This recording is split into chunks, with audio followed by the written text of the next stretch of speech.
Oh man. And it's red too. We got a little red. Yes. He's ready to dig in. They're charging $50 for this thing, so better be good.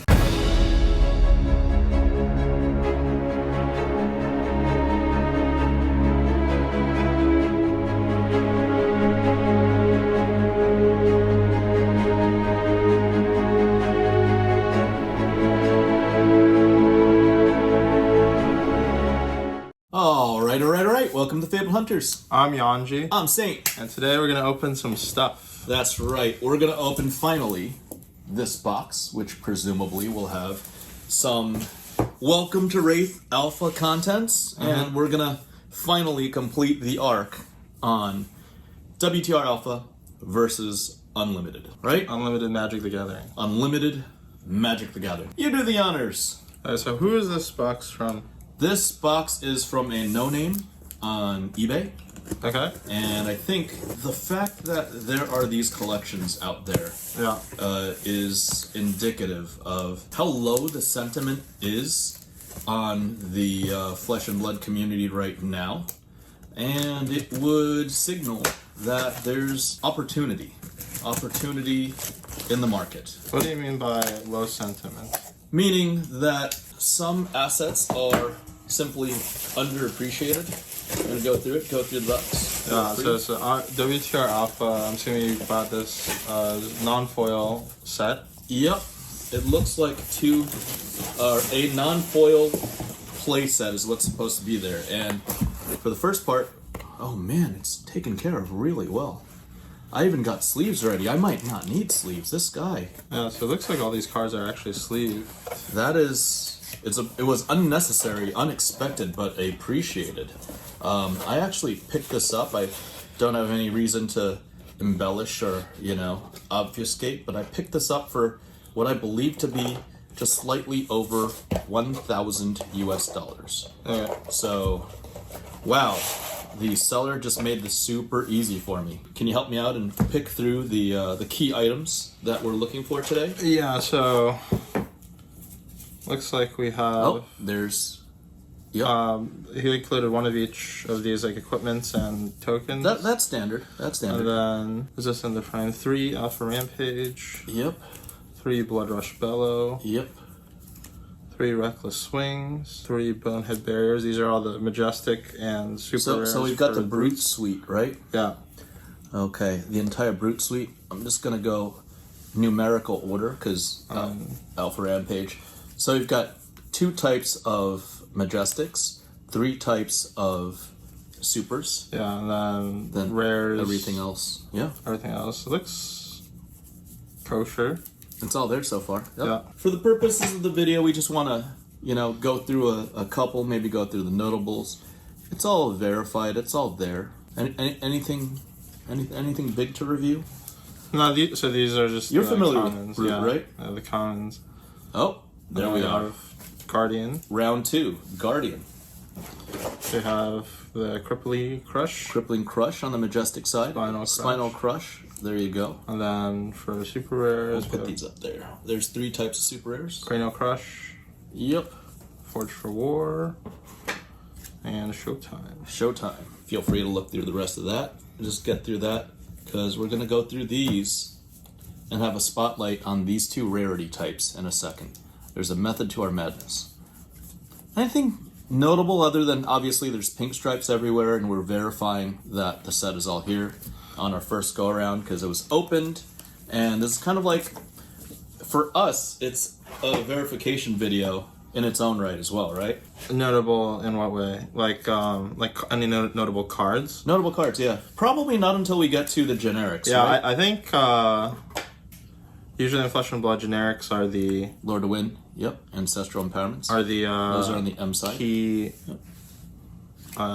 key cards that aren't what's it called? That aren't rares. We have a Potion of Strength from back here, so there you go. You work on the Ninja. Yeah, we will verify.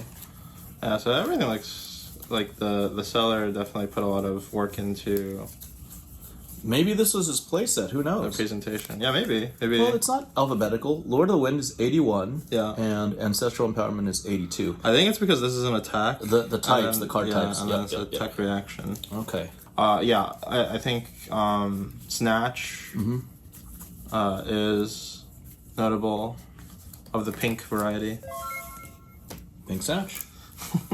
Um, There's Durant the Bay. Sigil of Solace. But that's not until we get to, I think, the generics. Yeah, these are all one-ofs because the tokens, only one is Glint, necessary. Steelblade, the two Warrior Majestics. Yep, these are the two M's. And I have Route, Singing, Steelblade. There's too many Steelblade cards that you get confused by the names. You do. There's Glistening Steelblade, Supremacy, Singing Steelblade. One of my friends said, like, all the Durante cards, just some steels, some blades, some irons. He's not wrong. Dorinthia should be the last class. Yeah, I'm and not- we're about to hit the Go here, generics. and we're gonna hit the generics. So, generic equipments. Snapdragon Scalers, I think, is... I'm not sure... This version probably doesn't have a premium, but the cold foil Oh Snapdragon no! The gear, all of these are in the multiple dollar ranges. Oh, really? Yes. These alpha gears are in the, and I would say Snapdragon's probably one. The refraction bolters, which is earlier, is another one. Is probably I'd number say 2. Cross Trap is also probably... Really? Yeah. This is like... It's banned. It's banned in Blitz. It's really good. Is it usable in CC? No, but like if they make like... it's good in Commoner if it's legal. Okay. I don't know if it's banned or not. Okay. E-Strike. Those are important. The big one. Yes, those are rather Home of important. Findel. Yep. So these are the two Majestic These are two M's. generics. Let's just get them up there. They have Verified. Crazy Brew, Crazy Brew. Remembrance. Yep. This is a hot topic. Everybody is like, oh, they should have banned this card. Why? There's so much downside. You've got to banish Remembrance. It's yellow pitch. It's Yeah, it doesn't block. blood doesn't block. That's right. I don't know. You don't agree with that though, right? I'm guessing. I don't agree. But there are people who think that the card should be banned. Speaking of banned cards, we have infamous Drone of Brutalities. Yes, sir. Yes, sir. And then the Snatch of... Pink Snatch. The pink variety. The best Snatch. I even got my Snatch shirt. Yellow Snatch and Blue Snatch, and I think all the potions are All of them. pretty yeah. good. Yep. So Energy Potion, Potion of Strength. I would say that these are like the notable non-Majestics Yeah, or supers. all the potions are solid. And then Sigil. Red The Sigil. red sigils are the Yeah. the bestest. Pink Sigil. Oh, pink sigils. That's correct. What else is in the back? Did he just leave me a whole bunch of? Yeah. What's in box 2? This is all box 1, right? This is box 2. Oh, this is box 2. Yeah, he just hooked me up with extra commons. I think. No. I think this is. I mean, Oh, these all are the generic generics. commons, Okay, yeah. okay. No, this No, because I see Barraging Brawnhide and it just reminds me of Brute. Oh yeah. These I think are Scar pretty for nice. Scar Scar for are Scar. important. Yep. Pink scars. Scour, still no. Still no. Slog, no. Maybe Wounded these. Bull. Yeah. Wounded Bull are out there. Michael Hamilton. Yes. Claim to fame. Pummels. Pink Pummels. I think maybe Razors. Razor's not played as much right now, but still a very solid card. I think we're gonna see a Ninja soon, aren't we? No? Ninja's good, but Razor is bad. Razor's bad in Ninja? Yeah, the card is just... you have to have, like, attacks that have, like, big hit triggers and also don't have go again. Okay. So you really get, like, the both effects out of it. Unmovable's good. Uh-huh. Even down to blue, right? Yeah, I think blue unmovable is played sometimes, yellow unmovable is played sometimes, red unmovable is played sometimes. Okay. Red sinks, Red very sink, strong. pink sinks. Yes, sink below. Big. This big I shot. think is the lightning bolt of Flesh and Blood. You're not wrong. I agree with you. But for the purposes of discussing pricing today, Yeah, we're not gonna cover sync. I don't think. yeah. And that's it. And that's it. The quick and token. So we have everything present. Let's put this back. Thank you. And let's get on with the discussion portion. Yeah, so you mentioned Unlimited Magic the Gathering. Absolutely. Why is it that we're comparing these two things? We're these two comparing sets? Unlimited Magic the Gathering because although Welcome to Rathe Alpha has the word alpha in it, it's really, really difficult for us to draw that comparison so early in, what is it, year 3? Between year 3 and year 4 of the game right now? Yeah, Magic Right? is on like year 30. Yes, year 30. This has a tenth of the time. However, Magic the Gathering Unlimited is very iconic. It's got a lot of value tied into it because of simply of how much supply of Magic the Gathering Unlimited there were. And I just want to draw parallels. First off, in terms of the print run, Oh, yes. let's everything here is highlighted. We're going to talk about unlimited rares. You can easily pull out or extrapolate how much unlimited Magic the Gathering there was by going through the rares, because there was 11 by 11 sheet of rares, which is 11 times 11 is 121 times 18.5 is something like 2.3 million rares were printed. There were 36 packs. So Yeah, just to be clear, these numbers are per individual card. individual card, that's correct. So print run wise, it is accepted and known that there are roughly 65,000 boxes of Magic the Gathering Unlimited that were ever printed. Okay. For Flesh and Blood, it is also known that there are 16.667 thousand boxes. So you do that math, that's pretty close to 4 to 1, meaning there's 4 times more Magic the Gathering Unlimited than there was Flesh and Blood. And rightly so, Magic the Gathering Unlimited is still much more valuable than Alpha Flesh and Blood. Yeah, there's a larger overall audience. For sure, larger longer- player base, 30 years. Yeah. And these are two of the packs from the $8,500 per pack opening in 2021. And I even have, just to compare, this is an $8,500 pack. This is a $100 to $150 pack if the cards are still in it. This is actually my daughter and I, 5/22/22. She she wrote her name and Papa. So this is that pack. We had it in an episode and she's thrown it away, and then her mama lectured her on it being important to me, so it should be important to her, and she fished it out of the garbage can. Keep this as a souvenir? Yeah? No. Oh, you don't want to keep it? Yeah, so you're talking about at least, sure, Magic the Gathering has dropped in the recent quarter and might get even worse, but these packs, no matter how bad things get, they're probably worth over 5,000, and at their peak, they're 10,000. So there's easily a 50 to 1 value correlation. In terms of sealed boxes, there's an even larger correlation because you get that sealed Gambler's Premium for a fair box. So 36 packs, you're probably talking about $250,000, right? $250,000 for 36 pack sealed booster box of Unlimited Okay. Magic the Gathering. Whereas Flesh and Blood right now, you can still find sealed boxes at roughly $2,500, Yeah. right? So the asset, there's a 100 to 1 difference in valuation currently, right? Now, I wanted to draw a comparison. We're not going to talk about rares, and I'll explain why at the end of the video. Yeah. But I think they're apt value comparisons with uncommons and commons. There are 68,000 of each printed unlimited uncommon. Okay. And we're going to feature some unlimited uncommons. And then there are almost 250,000 of every single Magic the Gathering unlimited common.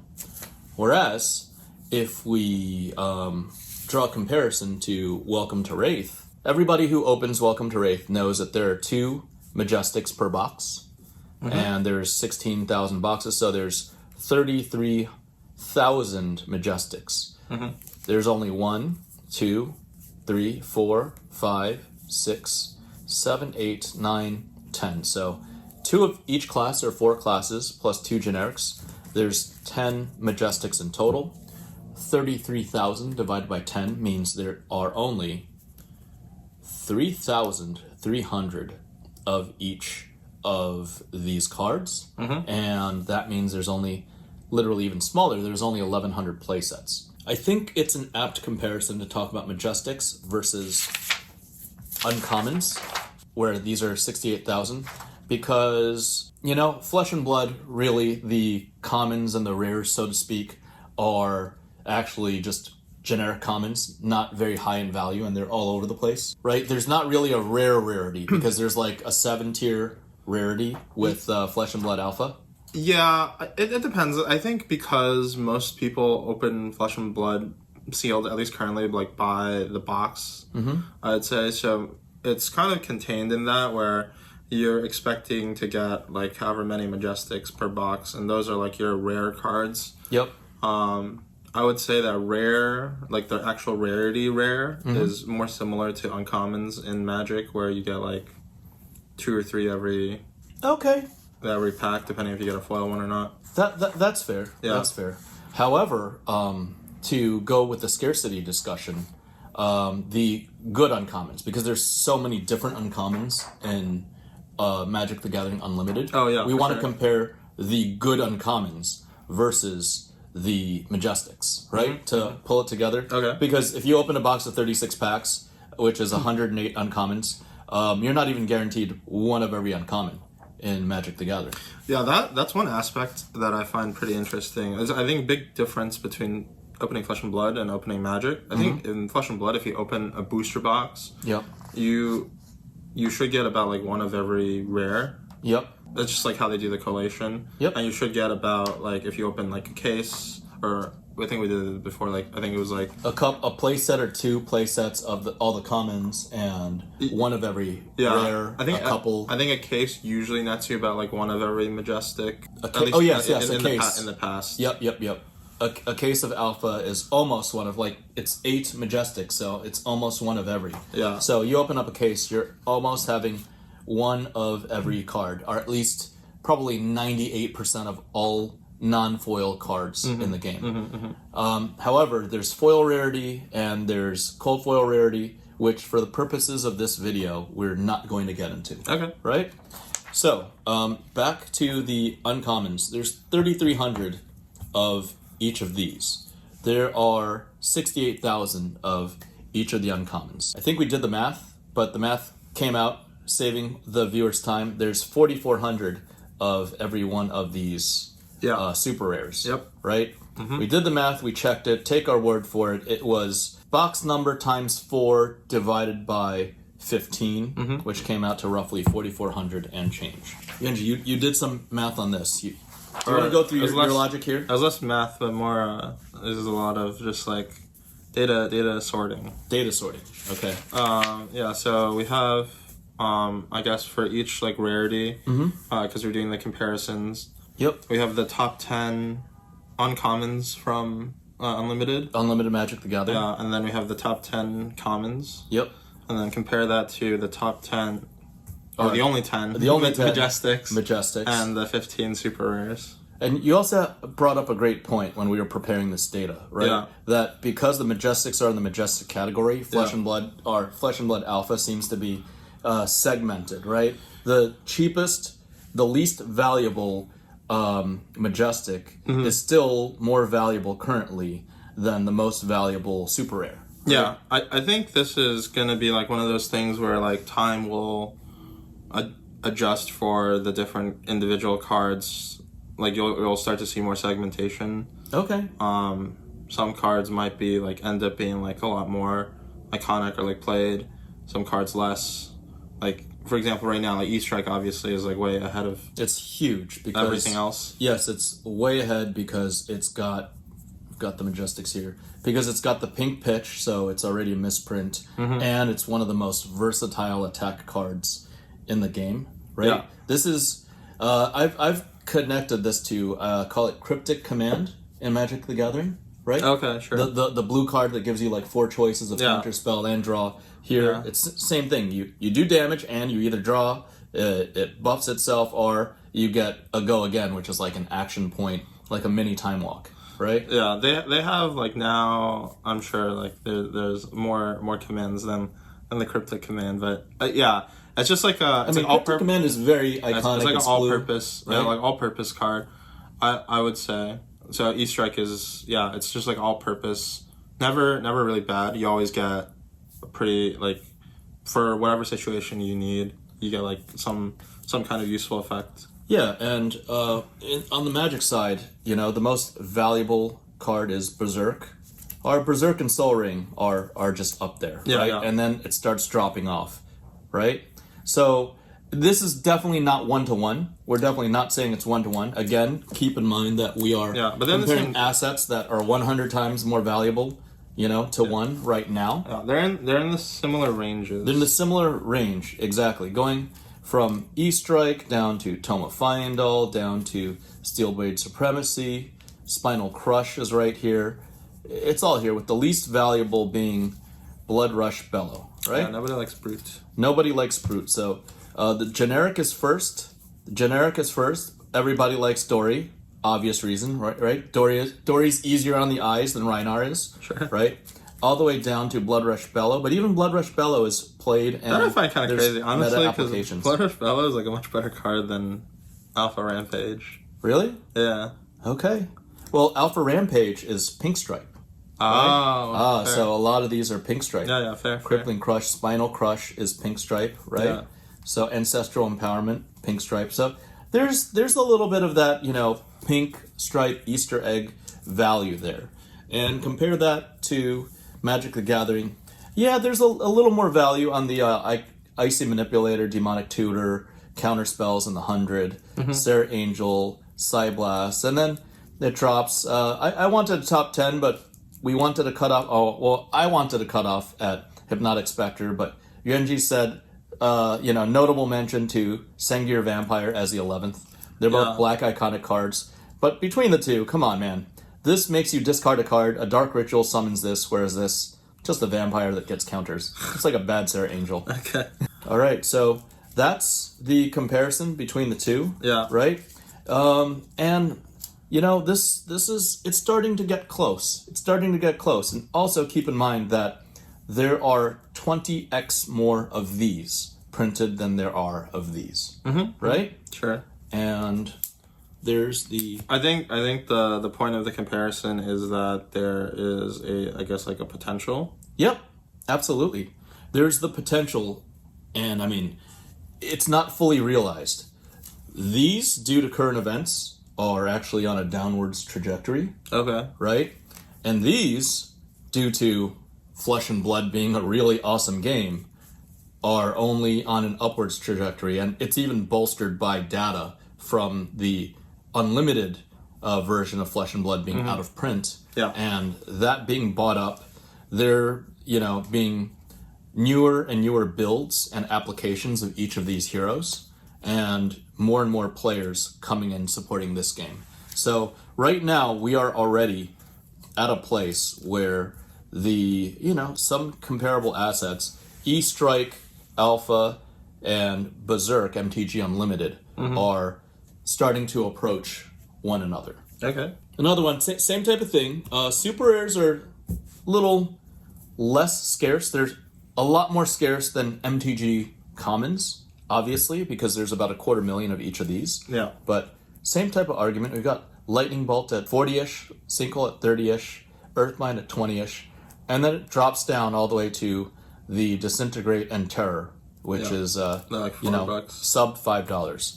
And the same thing, you've got the lead with Remembrance at 20-ish, Pounding Gale. Cranial Crush just is used, right? Because it's a blue pitch Guardian. Yeah, it's like a blue pitch, 8 power. You can show it to arouse the ancients. Yep. It's just like generically. And Pounding Gale and Rout are pink strips, so that's why they're celebrated and collected. And Iron Song Determination is very much used, right? Yeah, I think amongst the alpha collecting community, probably like Dorinthia has like an outsized popularity compared to like how good she is in the current game. Yeah. Just I think Because she's the only girl, right? And dude simping for good old Dory right here. I think also Dorinthia had like probably like a much more prominent like position if you just like play. I don't know if For Flesh the and Blood early is days going of the to, game? Yeah, if there's gonna be like old school Flesh and Blood where it's just like WTR only or something. Okay. Okay. You know what I mean? There are unlimited drafts, though. Yeah. But from top to bottom, Remembrance is able to kind of meet with the Earthbind, roughly there. Yeah. And on the bottom end, Terror is is comparable to Forge for War. They're within striking distance of one another. Yeah. And one has, costs 100 times more if you're going sealed box for sealed box. this is still available. This is out of reach. These are 5,000 and up per pack. Yeah. Right? And these are, well, you can still find them for $2,500 a box, or $125 a pack, right? Yeah, we didn't do this comparison, but I think it would be interesting to take a look also, because you're talking about the growth potential for the game, to look at maybe also just like the cheapest rares that exist in Unlimited and like the cheaper uncommons that exist, and compare like each one of these cards to like one tier above, because like obviously the Welcome to Rathe packs are, like you said, around 50 times less expensive. Correct. So well, if you're, more than 50 to 100, 50 plus. So right? if you look at where you think that these cards could eventually grow into in the next 10, 20 years, maybe it's serving as, you know, like a model. Absolutely. Somebody in the comment section is gonna be like, "Say, what about the Black Lotus? What about the Black Lotus?" Oh God, I have to go there. I guess I will go there just temporarily. Really quickly, we are not a monetization channel, although on the Patreon platform that we have called The Long Game, where we make individual episodes to our most loyal supporters, we do get a lot deeper into monetization. I do not monetize myself any of this content. This is for this gentleman's tournament aspirations, because all the proceeds go to Yuanji and his, the competitive aspects of his flesh and blood journey. That said, I personally am not going to go and do and draw the comparison between the 18,500 unlimited rares for the viewers, for the general public. All that is known is that there are between 400 and 500 Hearts of Fyendal, and the Hearts of Fyendal are somewhere between $8,000 to $10,000 raw. It hasn't reached parity, but it isn't that far off from the aforementioned flower, right? Yet there are 18,500 flowers, while there are less than 500 cold foil hearts. The rest of the rarities, I have to leave that to the viewers, because although my journey on collecting non-foil WTR alpha cards has probably come to an end, my journey on collecting the rest of the more scarce assets in Welcome to Rathe Alpha has not concluded, and we are still searching to pull a cold foil heart on camera. Yes. So again, we're not going to do your homework for you. You deal with the extrapolation. You are welcome to do the research and find out for yourself. That is a source of alpha that we cannot provide on this episode of FaBled Hunters. That said, hope this starts the discussion and helps stimulate the minds of the various collectors out there, and hope it was helpful to you. Pretty interesting to see like where these WTR alpha cards go. Yeah. And not bad for a pump and dump. Nobody plays this game, remember everybody? yeah. True. Okay. Well, hope you liked the episode. Remember to like, comment, subscribe, twiddle that notification button, but support this guy on Patreon. Yeah, if you want learn more. Yeah, if you want to get more into the nuts and bolts of the monetization. The Long Game. Yeah. All right. Thanks, everybody. Bye.